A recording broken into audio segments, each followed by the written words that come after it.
Pemantauan siklus kesuburan ini pada seorang ibu pada tepat masa subur, kita melihat kondisi ketebalan dari endometrium atau selaput lendir rahim. Jadi endometrium itu adalah selaput lendir rahim yang mencapai puncak tebal pada masa subur. Ini kita ukur ukurannya rahim ya, panjang kali lebar, kemudian kita ukur ini tebal endometriumnya 9,8 mm. Biasanya pada puncak masa subur dia bisa mencapai 9-12 mm ya. Sekali lagi milimeter. Dan biasanya penebalannya itu bersifat homogen ya, semuanya tebal, semuanya sama. Nah, ini kita cari tampilan dari gambaran rahim pada potongan bidang frontal ya. Bidang frontal, potongan itu kan ada bidang sagital, bidang transversal. Ini bidang frontal, artinya potongan dari depan. Ini gambaran rahim yang kita lihat slice by slice, tipis-tipis gitu kita amati. Dilihat rongga rahim yang bentuknya kayak di tengah kayak apa itu? Kayak jam pasir atau kayak sekop atau kayak apa deh, kayak sekop kali ya. Ya, yang ada meluas ke lebar ke kiri kanan. Nah, itulah ujung dari rongga dari rahim yang berlanjut kepada saluran tuba falopi keluar rahim ya, yang menghantarkan telur. Jadi intinya ini kita sekarang lagi melihat rongga rahimnya bagus, nggak ada miom, nggak ada polip, dan selaput lendirnya tuh yang putih semua itu ya, jadi membentuk gambaran seperti sekop itu. Itulah selaput lendir rahim endometrium pada puncak masa subur ini. Masa subur seorang perempuan itu biasa terjadi pada hari ke-14 ya, kita bagi 2 kalau siklusnya 28 hari. Kalau siklusnya 30 ya bagi 2, jadi hari ke-15. Ini sekitar hari ke-12 nih. Sebentar lagi dia ibunya subur. Ya, ini kita amati lapisan seluruhnya di dalam rahimnya bagus, tidak ada polip. Polip tuh kayak kutil ya, muncul di rongga rahim bisa, di mulut rahim bisa. Jadi karakteristiknya pada masa subur itu endometrium atau lapisan selaput lendir rahimnya tuh berlapis 3 ya. Itu kalau kita bahasa kedokterannya itu ada stratum basalis, ada stratum fungsional ya.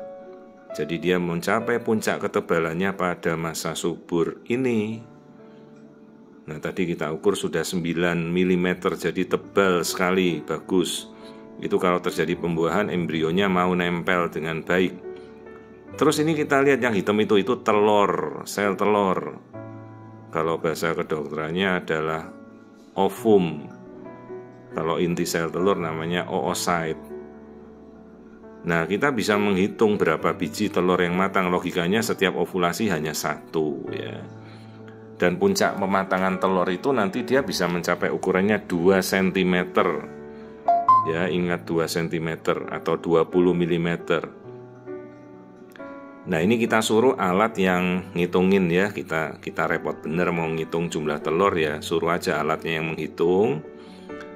Jadi secara otomatis dia nanti ngitungkan, oh mana yang paling besar, oh ternyata yang nomor 1 untuk yang merah itu.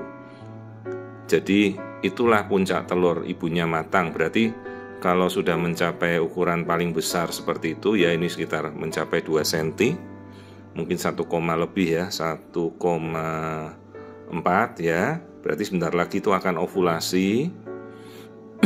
Ya dianjurkanlah Bu, dalam waktu-waktu dekat mendekati puncak masa subur hubungan ya. Diupayakan rutin ya, karena angka peluang terjadinya kehamilan lebih besar. Nah, ini ovarium yang sisi sebelah kiri telurnya kecil, tapi bukan masalah, itu nanti dia bergantian. Persiapan untuk siklus bulan depannya mereka gantian, kanan sudah kiri ganti, kiri sudah ganti kanan ya.